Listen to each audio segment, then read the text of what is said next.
And for me, that's the part that I was at. I was like, God, I just gave you my yes. And the next few months of my life were a wreck. I had no identity. I didn't know who I was, what I was doing, what my purpose was. I felt like I had said yes, and it's just like, I'm being punished. The Lord hates me. Like, why would I be going through this? And so even in that, I want to give you guys how God still showed up for me. So for those of you who don't know me, I'm Mella Bell. I'm 23 years old. And first and foremost, before I give y'all the whole background, the whole spiel, a lot of people like to say, I'm back and I'm better. But for me, I'm not just back and better. I'm back and I'm wiser, I'm stronger, and I'm a new version of myself. So I will say I'm newer, I'm stronger, and I'm wiser. And I really want to share with you guys the journey that it took to get to this point, and just kind of give you the uncut, the raw version, the non-sugar-coated version of my life over the last, let's say, the last year to 7 months, 7 months to a year. So if you're ready for some tears, testimony, then this video is for you. To keep going. Life is hard. We know that. Anybody can say that. But I want to share with you to encourage you to keep going and know that there is better. I mean, if anybody can tell you it's me, that there's better. So welcome to the Mentality series.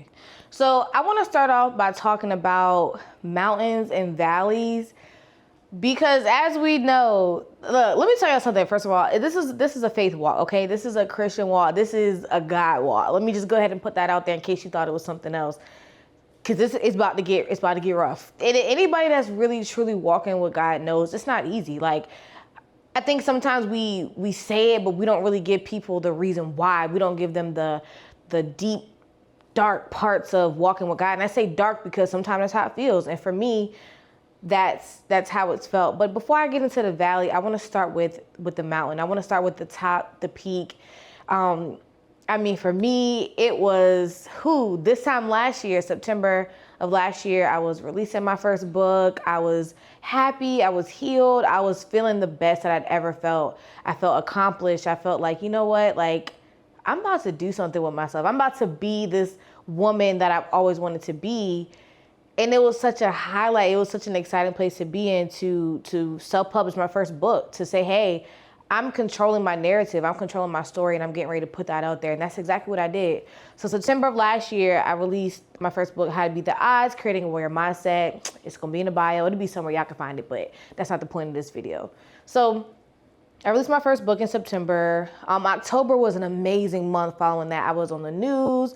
My goal was 100 sales, and I was over that for the month. Like, it just felt good. The weather was doing what it do, because I love fall. So it was literally my season, okay?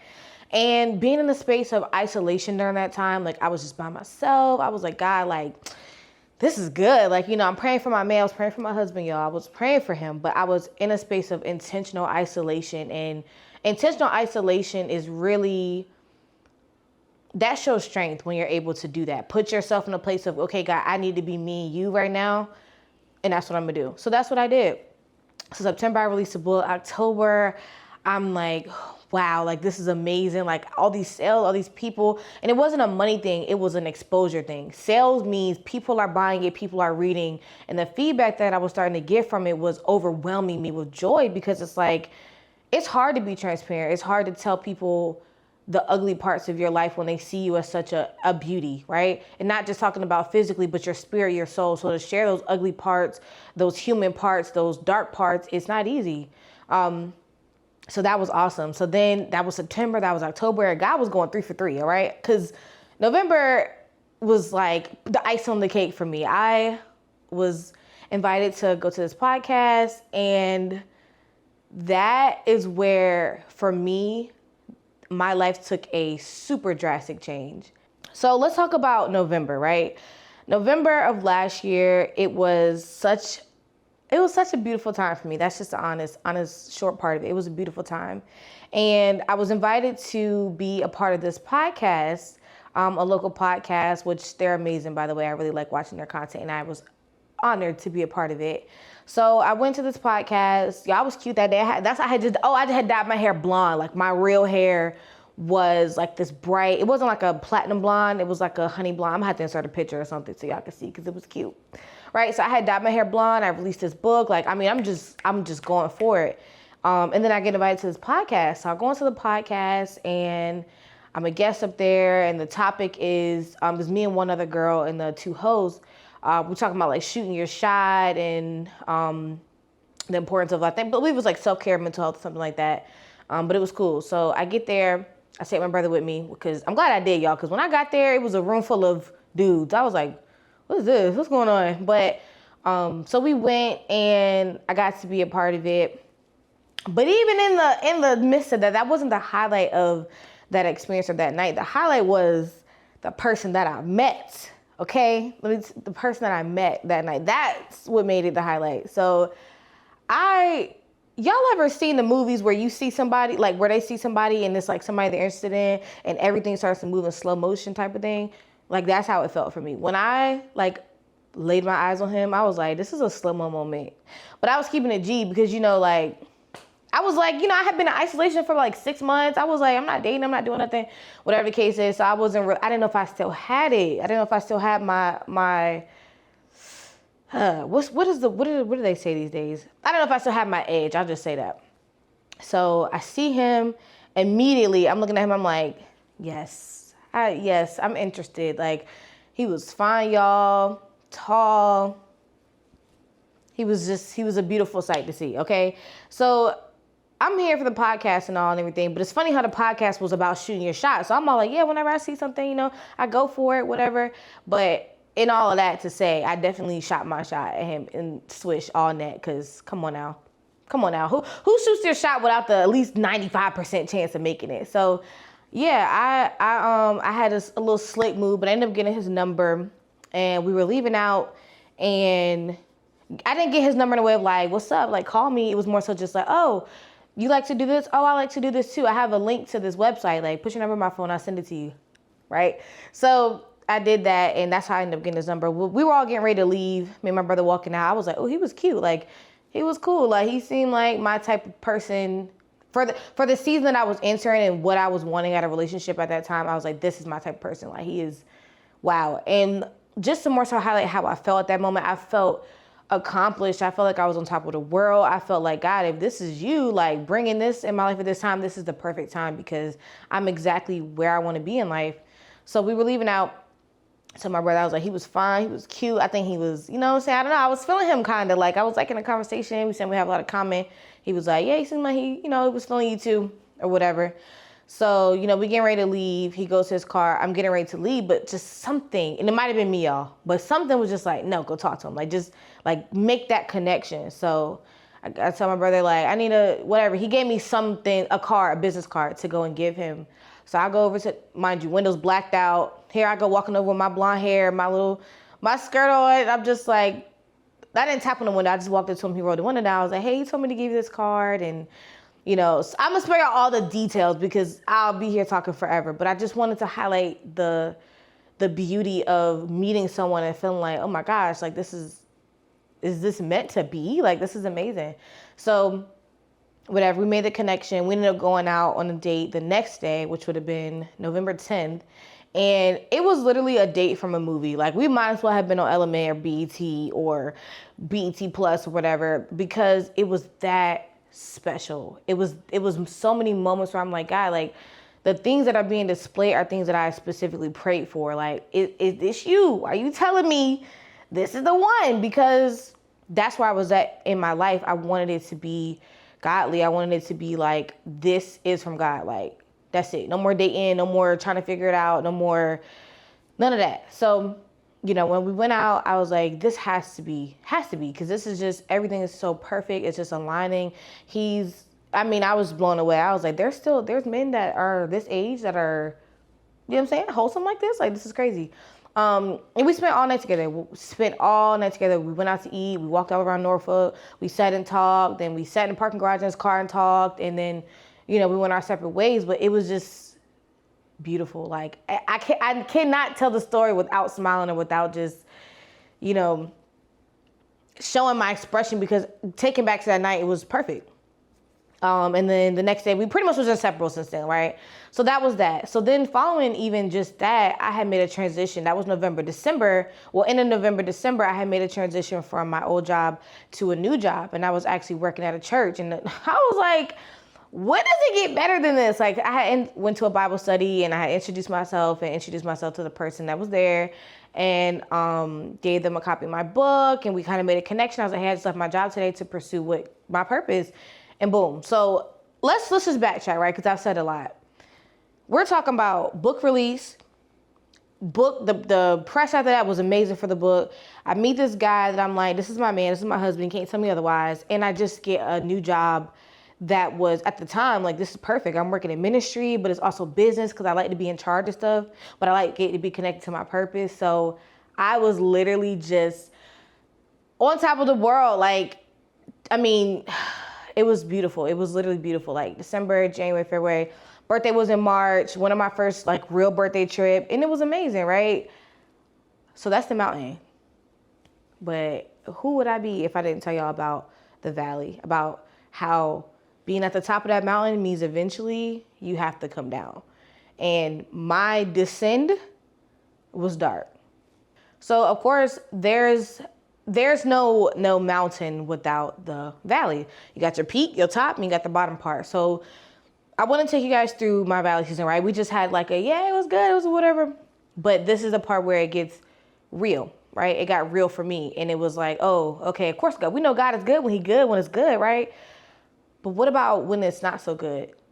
What about when you've made choices to put yourself in a situation where it's like, okay, God, I know I did this, but get me out of it. Okay, God, where you at? Okay, God, I don't even feel like you're here, right? So for me, that valley started in March. It started right after my birthday. We went on a trip, and I had a great time. We went to Charlotte. I was enjoying myself. We were enjoying ourselves. It was great. And then the fall came, right? And in the relationship being so great and so healthy and so this and that, there were moments of uncertainty from my partner. Like, this is real. Like, this is real. And this is something that it's like, I'll say a couple of things. Pay attention when you're getting to know someone. Don't be so blinded by the love and the bliss and the honeymoon, like, that you miss out on the sign, that you miss out on the uncertainty, that you miss out on the things that maybe you should address, because in the end, you're only going to hurt yourself trying to excuse those things, right? So it was never infidelity. We never dealt with that. Sneaking, lying, cheating. That was never a problem in our relationship. We communicated well. We didn't argue. We didn't fight. We didn't suffocate each other, but I wasn't perfect. In that relationship, we fell. We fell to our flesh, right? My goal, and as he agreed when we got together, like, hey, like, I don't want to have sex. I want to have sex till we married. Like, let's just hang out. Let's just enjoy each other. Let's just get to know each other. And it was like, bet, cool.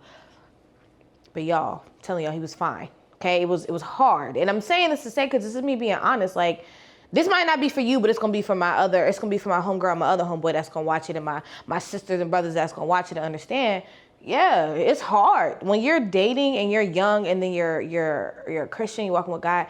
It's hard. Like, that's why they be getting married so fast. Because I understand, like, when you desire somebody, you love somebody, like, it's hard to keep that commitment, but you have to remind yourself, okay, I love God more than I love this feeling that's gonna go away after a moment. So for me, it was like, knowing that I had already fell in the relationship, right? I had already I had already slipped up. So I was just like, okay, well, maybe that has something to do with the problems now. Maybe God is like, I needed you to do it this way, and I had this for you, but you messed it up, right? All these things are going through my head.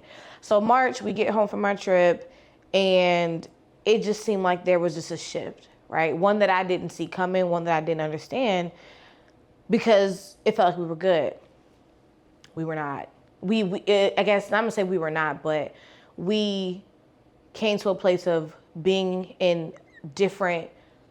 we wanted different things. For him, it was like, this relationship it's a real relationship. It's great and everything, but this isn't what I want. This isn't what I want to do for my life right now. I want to just kind of be single. I want to focus on myself, things like that. And for me, it was like, what are you talking about? We just came off a trip. Like, we're good. Things are good. What is going on? And for me, that was a moment of like confusion, hurt. I felt even betrayal, because it was almost like, where is this coming from, right? And I know that I'm a good woman. I know that our relationship has been good. It's been healthy. Like, God, wait, I even thought that this was you. I know that I slipped up and I fell. And it's all these different things started to come. Disappointment into myself, disappointment in, why didn't you see that? You should have known if you didn't, all of those things, right? Because isn't that what we do when we get to a point of conflict, especially spiritually? We go and be like, we tear it apart. Like, well, what if this and this and this and God and whatever? But ultimately, that's where we were. And it was like, okay, there's nothing that I can do to fight this. It kind of has to be what it is. So we ended up breaking up. We ended up splitting ways in March. And it wasn't a toxic thing. It wasn't a bad thing. It was sad, but it was more so just like confusion. Confusion is if I could tell you, the biggest thing I felt was just confused. Like, God, I love this man. God, I know I wasn't doing it the way I wanted to, or doing it the way that you would have me do it, but it was confusion. I was like, the love was true, serious, love. And that was hard. That was hard to accept. And I guess I felt like I had to just shrug my shoulders and brush over, because it was what it was, right? So I didn't really think about it. I just was like, okay, cool. Well, that's over. That's fine. I took the next couple of weeks to really think about it and reflect on myself. I said, God, I messed up. I know I messed up. I didn't do it the way I said I was going to do it. I wasn't the woman that you would have me be, or the example that you would have me be. And I decided I was going to go on a fast. So mind you, we're talking about this valley. This is just the beginning. So I decided to go on a fast, 3-day fast. And I really, truly fasted. And I was like, God, this was amazing. Like, I was able to get clarity. I was able to feel forgiven by God, and just say, like, Lord, should you ever give me a chance to be in a relationship again, I won't fumble it. I won't fall to my flesh, because my commitment to you was greater than the commitment to myself. And I was good. I felt great, y'all. 3 days. They say, if you go on a real fast for real, my fasters out there that really do it, then But that was my first time truly, truly fasting. So I come off this 3-day fast. Day 1, I was like, look, I ain't never fasting again if this is what it is. That's how I felt. Day 1, I come off my fast, I get into a car accident. My first car accident. I've never been in a car accident before. All my years of driving. My first car accident. I wasn't hurt. The car wasn't total, but it did have to go into the shop. So I'm like, okay, God, that was weird. But again, I was at so much peace, I couldn't even really react to that. That was fine. So in that, the next day I'm at work, and I'm just like, I'm just like feeling sick. I'm just like, I think my anxiety and the adrenaline from the accident is maybe delayed. Maybe it's catching up with me. So I'm at work, my old job. I'm talking to, one of my friends there, and the rest of my coworkers. And I'm just like, y'all don't feel good. And they know I had gotten a car accident. They was like, you don't feel good? What's wrong with you? Like, what you got going on? Like, is it something extra over there? And I was like, something extra? Like what? Like the car accident? Because that's all that I'm thinking. I'm not thinking anything past this car accident. And they're like, you sure? Like, you pregnant? And I was like, pregnant? I was like, now y'all wilding. I'm not talking to y'all no more, because y'all just taking it. You know how old folks, they just take it like, over the top. Like, so I was like, whatever. I'm not thinking about it. But here's the thing about planting a seed. That's what planting a seed is. Somebody say or do something slight, and you like, hold on. Maybe I should look into that. Maybe I should think about that. And so this is now day 2 off of my fast. And I'm like, I could not get it. Once they said, are you pregnant? I said, there's no way I'm pregnant, but I'm like, the enemy just trying to get me worked up. Like, he trying to just get me worked up, whatever. I'm gonna just take a test, like, just to put it to bed. I called my best friend on the phone. I said, girl, I don't know. Like, I feel like I may be pregnant, maybe not, but I don't think so. But can you just be on the phone with me? Like, whatever. She's like, yeah, whatever. Shout out to her. Girl, I love you. That's my sister, Lily. I love you. But, so I called her on the phone. When I got the test, called her on the phone. Sat there, took the test. All of a sudden, I'm just feeling nervous. And I'm like, this has got to be the enemy, because he's whack. Like, you know what I'm saying? I'm trying to hype myself up, because I'm like, no way. So I take the test, and I'm sitting there. And then I'm like, all right, I know it's time to look at it. So I'm sitting there. I reach over, I look at it, I look at her on the phone, and she's like, what does it say? Like, what? And I'm just like, so I pick up the test, I look at it, I look at her, No words. When I say busted out in tears, like ugly tears, hyperventilating tears, crying tears, because how is this positive? How? God, wait a minute. I just got off the fast. I thought we was good and I repented and you forgave me and then, everything like that. And like, we just broke up. So obviously we're not meant to be. Like, what? No, no, no, no, no, no, no, no, no, not me. Not me. No. And at this point, I just want to pause and let it sink in, because at that point in time, I felt every negative feeling that I could possibly feel. I felt guilty. I felt ashamed. I felt disappointed, mostly in myself. I felt disgusted with myself. Like, how could you put yourself in this position? How could you let yourself, so now look at what you've done. Look, like, it started instantly. It didn't take me 2 and 3 and 4 weeks and days. And no, it was instant. I started to beat up on myself instantly, because how could you, not that it was a plan or that I planned for this, but just knowing the actions and the consequences of actions, I was like, how could I do this? But I'm like, God, this cannot be right. Like, I refuse to accept this, because you wouldn't put me in this position. We're going our separate ways. You obviously showing me we're not meant to be. He just doesn't want to be, in a relationship. Like, this is just the worst situation ever. And you wouldn't allow me to bring a child into this, right? Like, you know how we get into things and like we start to question God, like, what? You wouldn't do that. Like, this can't be, come on. So I call my brother and I say, I need you to go to the doctor with me. I think I might be pregnant. And I remember his second back, he said, pregnant would be crazy, or pregnant would be wild, something like that. Right? Because we're not thinking this, right? I go get him from school. We go straight to urgent care. I'll tell them, I think I might be pregnant. I'm not sure. I just want to confirm. I just want to be sure. Sure as my name is Mel and you're watching Disney Channel, this is sure as that, just as sure as I'm sitting here in this seat talking to y'all, I was very much pregnant. And I'm sitting in that doctor's office like, God, take me now, because I can't live with this. I can't. And I go out, I'm, trying to call him, trying to call my ex at this point to tell him, and just, I don't know what to do. I don't know what to do, because this is the last thing I ever thought. And, I get in the car, I can't even drive, right? I'm shaking, my brother ends up driving. We go somewhere just to try to find somewhere to sit down.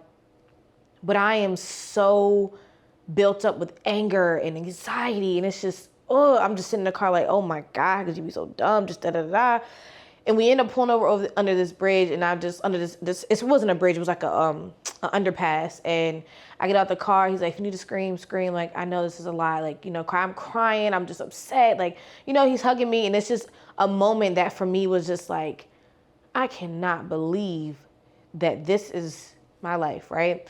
Because being unexpected, getting into a situation where you're pregnant unexpectedly, your options are limited. Unless you have a miscarriage, your options are limited, and it's a choice that you have to make, right? So let me pause right there and backtrack to, because now we're about to get into the deep and dark part of this valley. I had went to church 2 weeks before I found out I was pregnant. A church I don't go to anymore, but I was going there at the time. And the first lady told me, they go up for prayer. And she's like, do you want to tell me what's going on? Or do you want me to just speak from whatever I feel like God is telling me? So you could just speak. This was post-breakup. So I was hoping she said something about us getting back together somehow, some way. But what she told me was, you're going to have a decision to make. It's going to be a really hard decision, but that decision involves life and death.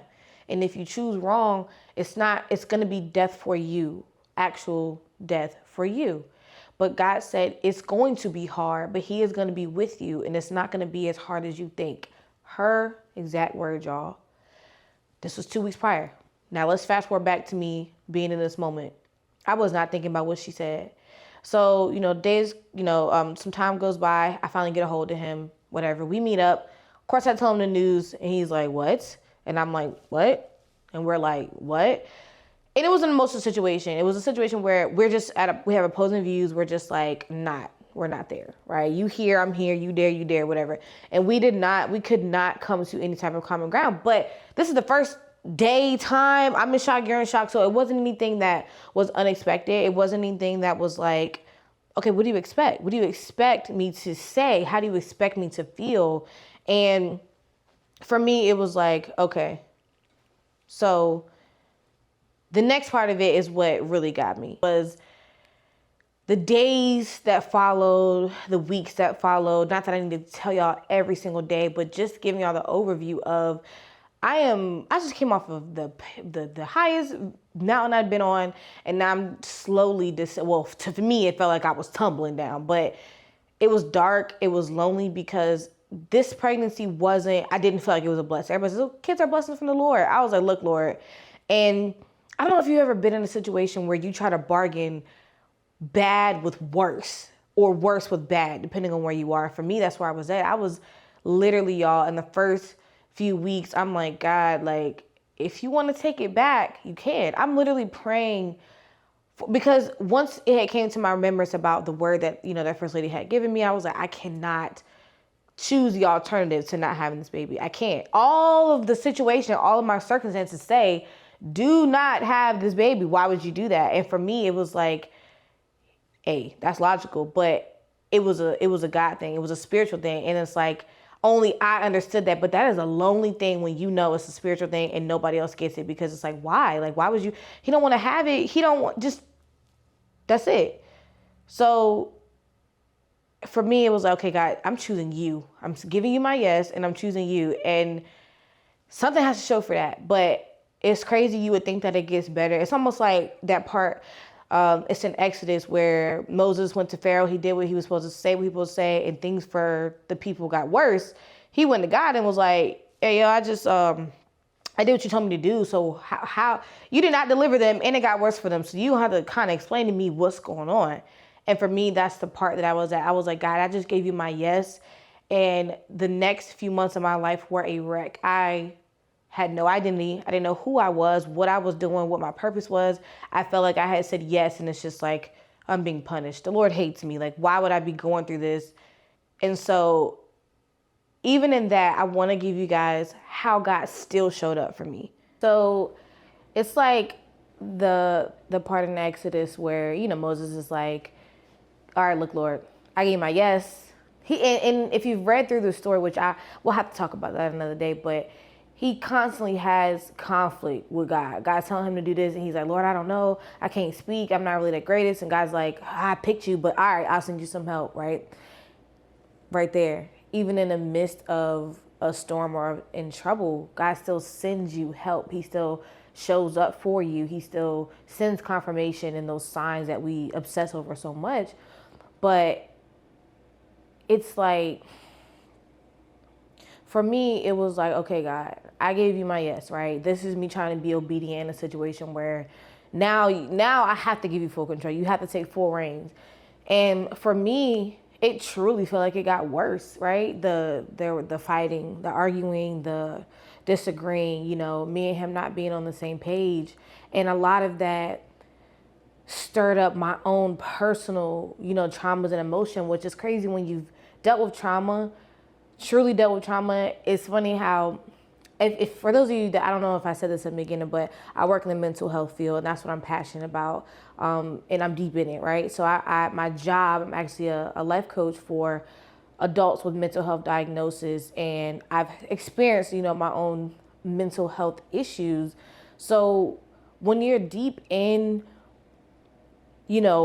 trauma, and you've experienced that trauma, it's funny how you'll experience trauma, but you can see other people's trauma like forefront, right? So I could see his trauma, what he's been through. I could call it out and say, oh, he's acting like this because of his trauma, which is true, but yet I was kind of swallowing my own, right? It's almost like my trauma was like, hey, you talking about him, but you're not gonna deal with us? You're not gonna, and I would just push it away, but it caused me to react so aggressively, so in my mind, I'm protecting myself, right? I don't want to accept this brokenness. I have fear of that. I'm not going to accept brokenness. So in reaction to that, what did I do? I fought.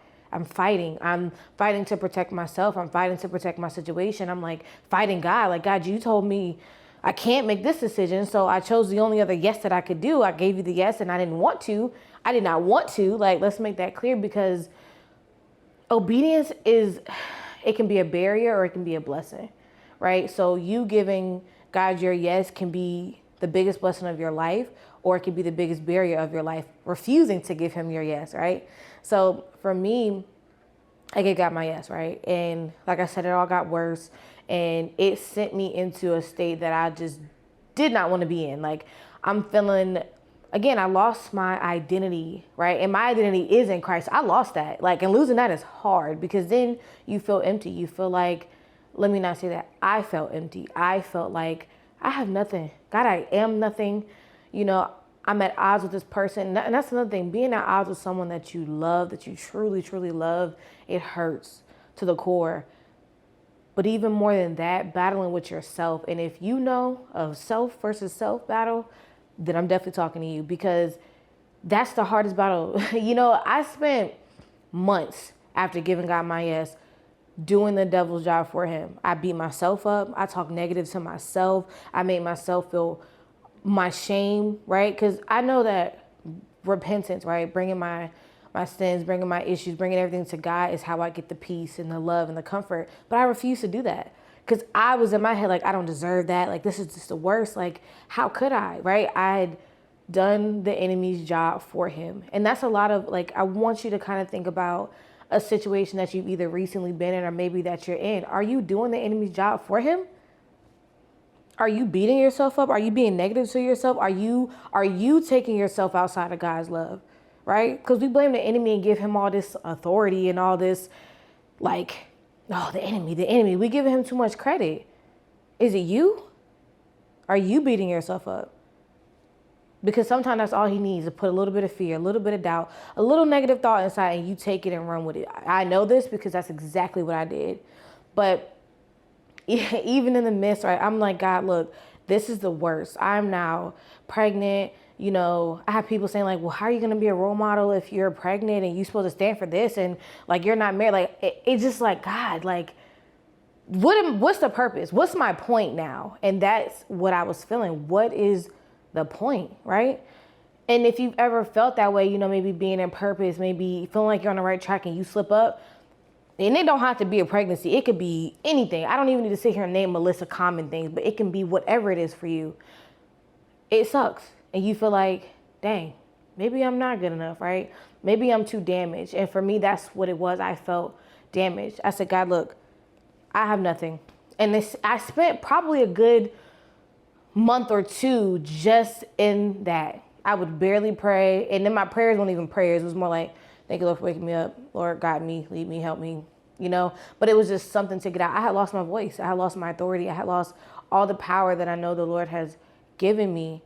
And that was a dark place to be in, because it's like, this is not what I'm used to. You know, the couple people that says, maybe they're right. How am I supposed to be a role model?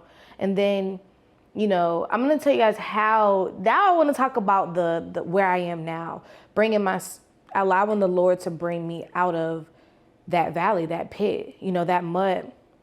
It's so crazy. I want to talk about the mud for a second. My pastor, shout out to PORC, Virginia Beach, y'all come to church on Sunday.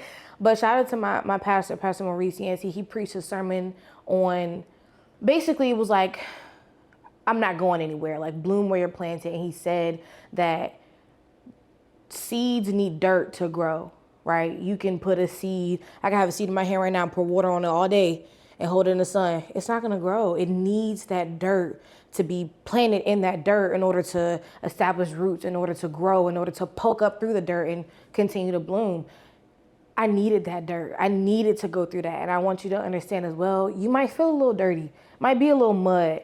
You need that to grow. You'll grow through it if you allow God into that mess, right? Allow him into that dirt. You'll grow through it. And eventually it won't be piled on top of you, but you'll be on top of it because you have the sun, right? The real sun. You have the water. Like, God will always pour down blessings and love and comfort from heaven. So that dirt that you in, change your perspective. You need that to grow, because I needed it to grow. So as I think about, okay, God, I gotta stop fighting. I'm fighting you. I'm fighting him. I'm fighting myself. Battling, right? And my brother, he's amazing, right? I call him Shy for short. I call him Yeshaya is his name that I call him, but he is amazing because he keeps me grounded spiritually. And just recently, this was over a couple of weeks, right? About a couple of weeks ago, at this present time that I'm recording this video, was a couple weeks ago. It'll probably be almost a month by the time you guys see it. But he almost, we were in prayer, right? We were in a car one night. We was coming back from somewhere and we were praying. He prayed out loud for me and everything. I hadn't prayed out loud in months. This is, like I said, at this point, a couple weeks ago, I'm 7 months pregnant and I haven't prayed out loud in almost 6 months, 7 months. And he was like, okay, your turn. And I was like, nah, I'm good. I appreciate it though. He was like, no, you need to pray out loud. And that was like, oh God, if I could explain this, oh Lord, help me say it. It was like being chained up, right? And all of a sudden them chains just fall. But you've been in these chains forever and you like, what? What is going on, right? So he put me in a place where he didn't allow me to know that mute, that what you had going on, we're not doing that. So you need to open your mouth and say something. And I sat in that car and prayed and prayed. And then I started going on a tangent. I hadn't opened my mouth. I had lost my voice. I had lost my identity. I had lost my power. And that was the first night in months that I had got it back. And all it took was for him to say, no, you need to pray. Like, you need to open your mouth. So that was the start of that ascending, going back up the mountain that I was talking about. And I said, wow. And I told him, I said, you know, every day after that, I prayed out loud because it's something about, for me, praying out loud. I was like, okay, God, let's talk. Let's talk out loud. Let's talk with some authority. Let's talk with some power. And speaking of authority, it's Luke 10, I want to say 18 through 20. I'm going to find it. I'm going to put it on the screen because I might be wrong, but it's in Luke. And it talks about the authority that the Lord has given you to walk on serpents and scorpions. Like, you have more power than the enemy, right? Rejoice in the fact that heaven knows your name. That he knows heaven knows your name to give you this authority to be able to conquer all of this, right? It's right there. What else? I could stop it right here. That's it. You have the authority. So for me, it was like praying out loud. I was getting that authority back because, again, I had spent so long doing the enemy's job. It was like, do I even have authority in Christ, or is this is my new normal? So praying out loud, praying on my knees. That's another thing. Like, you can pray anywhere, you can. But for me, praying on my knees, praying out loud. Like, I had gotten to a point where I was in tears. Every time I would pray out loud, I'm in tears and I'm just on this tangent. It's not even a tangent. I'm on this flow, like, oh man, because I'm praying for everything. I'm praying for everybody. And, you know, one thing my brother would remind me, pray for yourself. You do this. You pray for everybody else, everything else, and you don't pray for yourself. But again, that comes from running from trauma, avoiding things, not even wanting to talk about it with God. And God already know who am I hiding from him? So for me, it was, okay, God, I'm not ready to address this. But even in that, the Lord, I started to pray specifically, like, you know, God, heal this situation. I don't want to be a person that's damaging, you know, the situation with my son's father any longer, right? I'm pregnant. I don't want to continue this, and I don't want to be a part of the damage, right? It's a lot of times when we're in conflict with someone that we pray for them and Lord, fix them, change them. Hold on, Lord, fix me, change me, because I don't want to be a part of the problem. And if you fix me and change me, then I know you'll do what you need to do as it pertains to the other person. And just as sure as I prayed that, y'all, I kid you not, like a couple of days later. Now, I want no short prayer. It was a long, crying, drawn out prayer. But God said, I got you. Because now you're where I need you to be. You're willing to open up that box of wounds. You're willing to open up that box of secret traumas. You're willing to open up those things that you don't want to talk about. But this is what I need to open up to be able to move you forward. And, you know, I'm praying. You know, y'all know this movie, The Forge, is out. Amazing movie, by the way. Definitely not overhyped. It's really good. I prayed to God the day that I saw that, you know, God, I pray that, you know, he will go and see it, whatever. Why did he go and see it? And why did he actually go and see it with his mom? So I never met his mom. So the Lord allowed, he intervened so heavily that I ended up having a very unexpected meeting with him and his mom. This is just maybe a week after me praying this, right? Constantly being persistent in prayer, that the Lord showed up in a way that blew my mind. I'm still blown to this day. To this day, I'm still blown that, wow, God, you did that for me in my mess, in my dirt, in my shame. You still showed up for me. And he spoke through his mother, right? An unexpected person. Somebody I didn't expect to come into my life, even in the situation that me and him are in. I didn't expect that, right? But God said, watch this.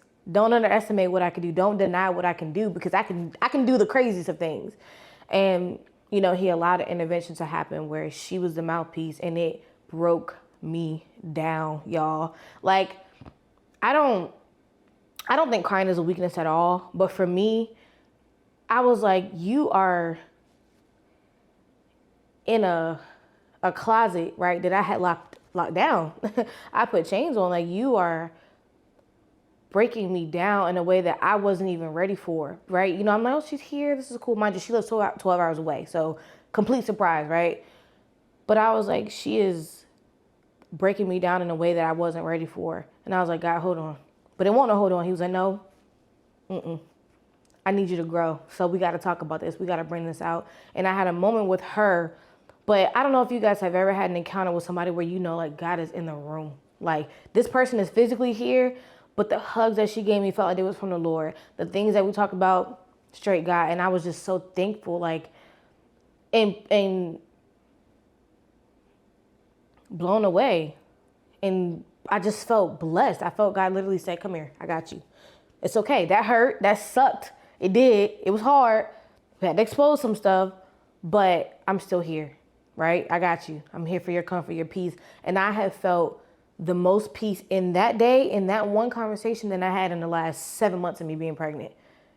That's it. That's the power of prayer. And that is my whole thing of, it doesn't matter how dirty, how dark, how down, God can still bring you out. So even in that, it's like, I was able to start to see things differently, right? And he's just been blessing me ever since. And not even just in a situation with my son's father, with my pregnancy. Like, I'm healthy. I've been going. You wouldn't think I'm so much pregnant, because I'd be out here moving, getting to it, still serving, still doing everything that I could possibly do.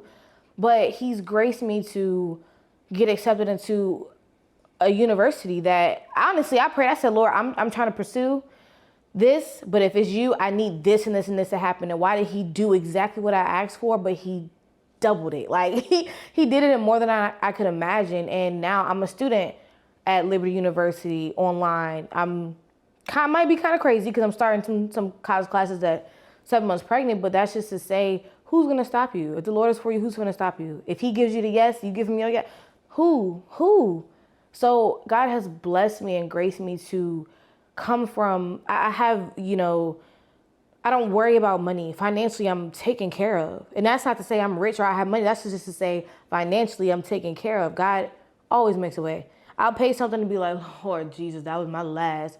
And unexpectedly, here comes something. Here come a notification on my phone. Let me check my account. Like, God has just taken care of me financially, emotionally, spiritually. He didn't allow me to get by with those halfway prayers. He allowed, he used my brother to push me back, to get my authority back, to get, my voice back. He used my son's grandmother to intervene, to speak to me, to speak to those traumas, to speak to my childhood me, to speak to my heart. That's what he did for me. He allowed me to be put in a position where I can elevate and I can become that woman that he wants me to be for my kids, for my future husband, for my community, for the people that I'm connected to. He's allowing those things to happen. So yeah, life is about mountains and valleys. You're going to go up, you're going to go down. Sometimes you're going to go real low.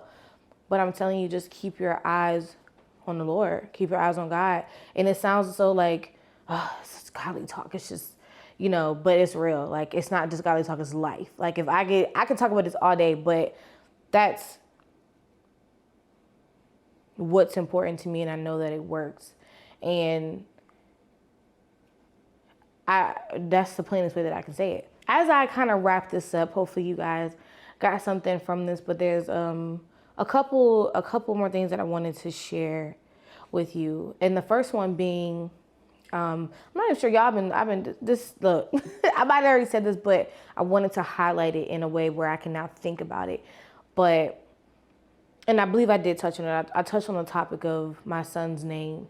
And if I didn't, let me say it now, just in case I go back and realize I didn't say it. But the name that the Lord gave me is Makai, which means it's a derivative of Matthew in Hebrew, which is gift from God, right? Makai is gift from God.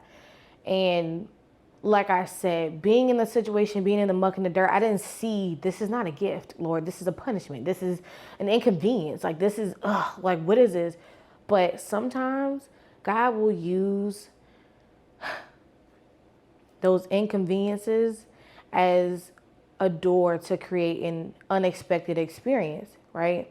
And if you look at it that way, okay, this is a interruption, right? But if you look at it with your spiritual eyes, it's like, okay, God, hold on, you about to do something out of this. This is a chance for you to create an experience. And I really missed it, y'all. And I just want to say, don't get so caught up that you miss what God is still doing in the situation. And He's not done with you yet. You're not too damaged. You're not too broken. You haven't made too many mistakes. You haven't fallen. Don't allow what you might have done, your choices that you might have made. Oh, okay, I sinned, I fell, God, I didn't do. You have a chance still. Don't let anybody tell you differently. Oh, you've done this. You're not good enough. Like, God, can you? That is nothing but the enemy. I don't care who it come from, because that's not His word. His word says, bring those things to Him. He will give you rest if you're weary. Bring the sins to Him. He'll wipe your slate clean. He'll forgive you. Like, He gives us chances that we don't deserve. We do not deserve. Let's make that clear. But He gives us chances, right? It's up to you what to do with those. Don't take it for granted. Then He's just gonna keep, because now you know better. You have the knowledge. Now I know better. I have the knowledge. And let your commitment to God be a commitment. Let it be deep. Let it be before anything else, before anybody else. Because ultimately, who you got to answer to at the end of the day? Him. Not your friends, your boyfriend, girlfriend, your wife, your husband, your mom, your dad, your children. Him. So let your commitment to Him be greater than all else. If you want to give anybody your yes, let it be Him. So that's me. I'm Mella Bell, but y'all could just call me Mel. I'm 23 years old. I'm pregnant with my second child in a situation that's unlikely, that's not the best, that I wouldn't encourage anybody, any young girls, anybody to be in. But yet I'm not damaged, yet I'm not ashamed, yet I'm not embarrassed anymore, but I feel wholeness in my life, and God is still using me. God is still gracing me to do certain things. He still got me on assignment, right? That shame, that embarrassment, that's not who I am. Who I am, I'm strong, I'm confident, I am royalty.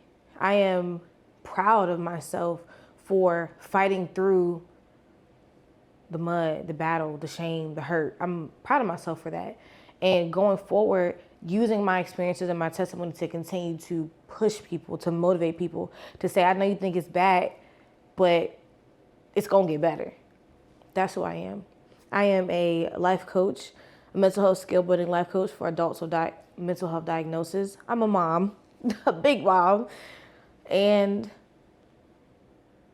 I'm a servant, and I'm here to serve people. That's who I love. I'm an author. I'm an aspiring speaker. And I go hard for the kingdom. All right, like straight. But I'm south side of the kingdom. Y'all be saying that, but like I'm truly south side. Like I might be, you know what I'm saying? So that is who I am, and I want you to do the same. Look at your trials, your tribulations, but don't attach your identity to that. Attach your identity to what the word says, to what God says, and to who you know He's called you to be, not where you've been and not what you've done. So if you made it to the end, like the end after the end, because you know how the videos be, I just want to say thank you for watching. This is the first episode of the Mentality series, which is the telescope into my life, my real life, where I share things with you, sit down with you and tell y'all what God wants me to tell y'all. But if you liked this, if you were interested, if you want to know more about me, definitely stick around, like become a part of the family, become a part of the movement, become a part of this experience. And if you're looking for a life coach, somebody who will walk with you, somebody who is dedicated, professional, somebody who is not going to keep it cute, you know what I'm saying? If you really want to look to transform your mindset, your mentality, then I want you to send me a message, send me an email, send me a DM, and let's talk about what my mentality program can offer you and how I can help you. I'm excited to walk with you. I'm excited to be your coach, your friend, and I'm excited for your transformation. So thank you for coming to the first episode of the Mentality series, and I'm gonna see y'all in the next one.